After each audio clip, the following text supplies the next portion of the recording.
में कि जहां हाथ से हो बात उसे ग्राम सभा कहते हैं और जहां लाख से हो बात उसे विधानसभा कहते हैं। जहां एक बोले सब सुने शोक सभा कहते हैं और जहां सब बोले कोई न सुने उसको लोकसभा कहते हैं।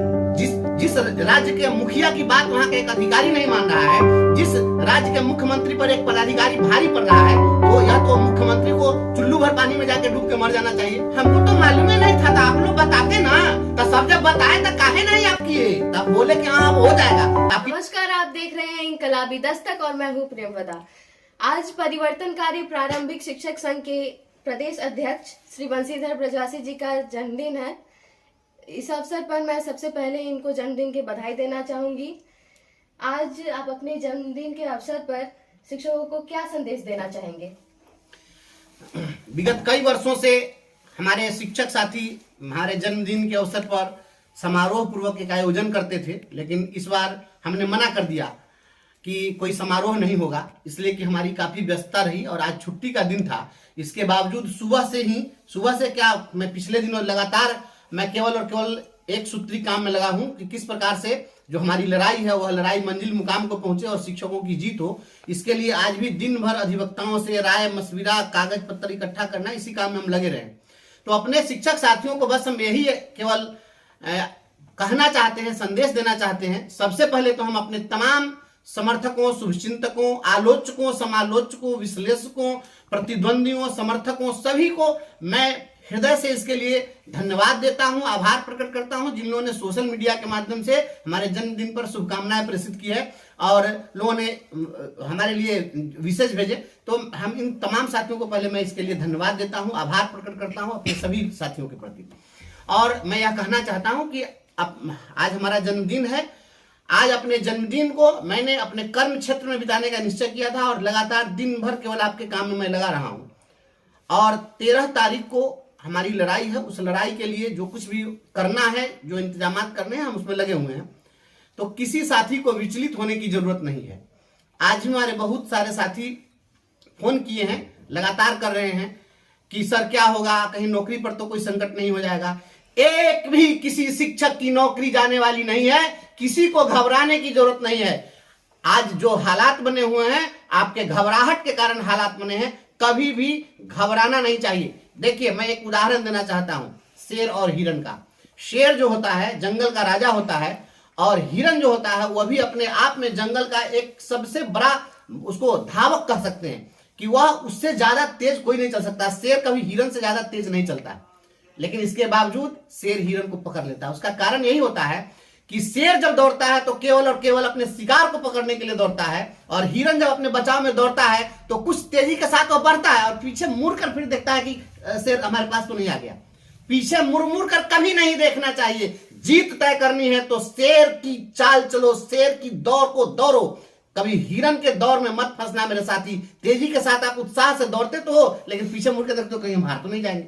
इसी कारण से हम घबराते हैं। हम यही संदेश देना चाहते हैं कि हमने जब ठान लिया कि हमको अब यही करना है तो विकल्प रहित संकल्प ही सफलता का एकमात्र मंत्र है।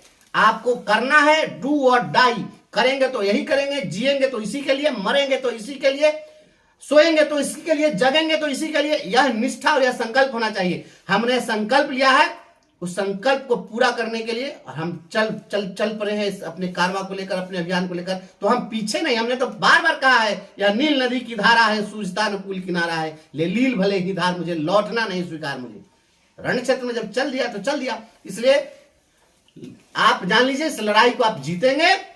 मजबूती के साथ हम लड़ रहे हैं, किसी को चिंता करने की कोई जरूरत नहीं है। हमारे लड़ाई में बहुत सारे फैक्ट्स हैं, अपने पक्ष में तर्क है, कानून है, हम जीतेंगे इस लड़ाई को। इसलिए कोई साथी घबरा नहीं, यूनाइटेड रहें, एकीकृत रहें। और हमारे जो साथी लोग, कुछ लोग फॉर्म भी भर दिए, कहीं दबाव में, कहीं बहलाव में, कहीं डर कर, तो जो साथी लोग हैं हम उन लोगों से भी आग्रह करेंगे कि हीन भावना नहीं लाना है और हमको उनको कोसना भी नहीं है, क्योंकि बहुत सारी परिस्थितियां ऐसी होती है। बहुत लोग ऐसे हैं जो 2022 में बहाल हुए, 2013-14 में भी बहुत सारे टेट साथी लोग बहाल हुए, जो लोग अपने घर से बहुत दूर हैं। तो उन लोगों को एक उम्मीद है कि हम परीक्षा देकर अपने कहीं नजदीक चले जाएं। तो हमको उन लोगों से कोई बेमनस्ता भी नहीं है और हम उन लोगों को उनकी आलोचना भी करना नहीं चाहते हैं। लेकिन जिनका अपना बसा बसाया घर है, जो अपने घर के पास है, जो एक अपने जीवन को स्मूथली चला रहे थे और वे लोग परेशान हैं, बेचैन हैं, मेरे दोस्त, नौकरी जो करते हैं हम, नौकरी इसलिए करते हैं कि अपने परिवार को खुशियां दे सके, अपने जीवन में खुशियां ला सके। इसलिए जीवन का जो अल्टीमेट जो पर्पस होता है, ultimate purpose of life is to be happy and to become happy. जीवन का अंतिम उद्देश्य जो होता है वह व्यक्ति को खुश होने के लिए और खुश करने के लिए। हम अपनी खुशियों की कीमत पर नौकरी पसंद नहीं करेंगे, अपनी खुशियों के लिए नौकरी करेंगे, खुशियों की कीमत पर नौकरी नहीं करेंगे। इसलिए सभी साथी एकीकृत रहिए, हम इस जंग को जीतेंगे। आप विश्वास बनाए रखिए, हिरन की दौड़ नहीं दौड़ना है, शेर की दौड़ दौड़ना है। बस यही संदेश देना चाहिए। पिछले दिनों विधानसभा में सिर्फ शिक्षकों का मुद्दा ही छाया रहा है, लेकिन कोई ठोस निर्णय नहीं निकला है। ऐसे में क्या कहेंगे?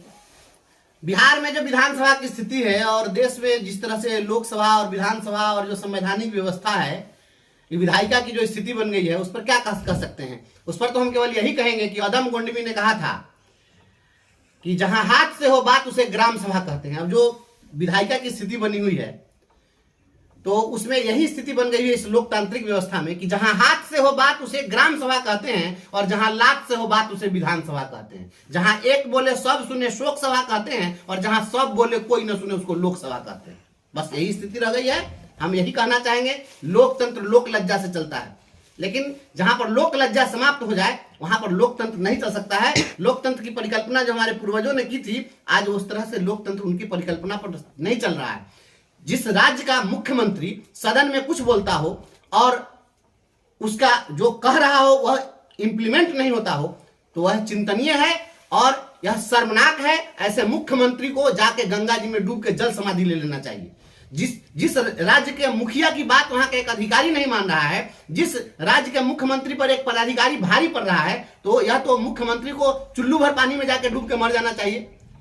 काहे के लिए मुख्यमंत्री, काहे का राजा? अरे लोकतंत्र में, लोकतंत्र के तो सारा राजा इसी प्रकार से, जब आपका चाल चरित्र बदल गया हुआ है, आप दिखते कुछ है करते कुछ है, तो निश्चित रूप से यह लोकतंत्र के लिए काफी हास्यास्पद है और यह अप्रासंगिक हो गया है और यह काफी चिंतनीय है।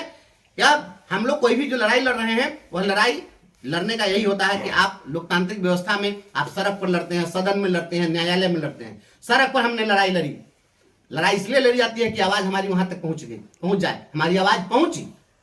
सदन में लड़ाई होती है कि हमारी जो ग्रीवांसेज, हमारे जो बात है, वो सारी बातें जो है पहुंच जाए राजा तक सारी बातें पहुंचा दी गई। राजा ने वहां कहा हमको तो मालूम ही नहीं था, तो आप लोग बताते ना, तो सब जब बताए तो काहे नहीं आप किए? तब बोले कि हाँ अब हो जाएगा, तो आपकी बात को कोई नहीं सुना। तो ऐसे राजा को क्या कहते हैं? हमको तो लगता है कि उनको वो तो हर क्षण बात भूल जा रहे हैं, उनको मेमोरी लॉस की स्थिति हो गई हुई है। और मेमोरी लॉस जिसका हो जाएगा वो कैसे राज चलाएगा?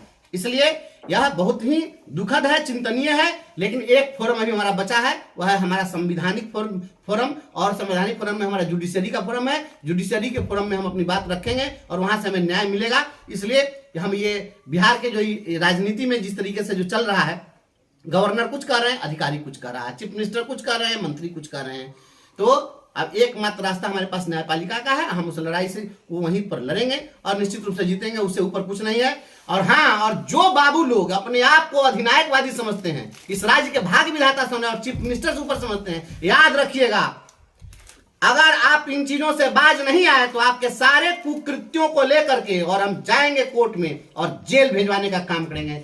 इसके लिए चाहे जो हो जाए, नौकरी रहे जाए, गम नहीं है, लेकिन अगर लड़ना होगा तो आजादी की एक दूसरी लड़ाई लड़नी होगी, तो हम फिर भगत सिंह बनकर लड़ने के लिए तैयार हैं। लेकिन ये जिस तरीके से मौखिक फरमान चल रहा है, ऐसा मौखिक फरमान आपको बहुत भारी पड़ने वाला है। हम उसकी लड़ाई लड़ेंगे। ऐसे ही खबरों के लिए बने रहिए इंकलाबी दस्तक के साथ, क्योंकि हम लाएंगे खबरों से इंकलाब।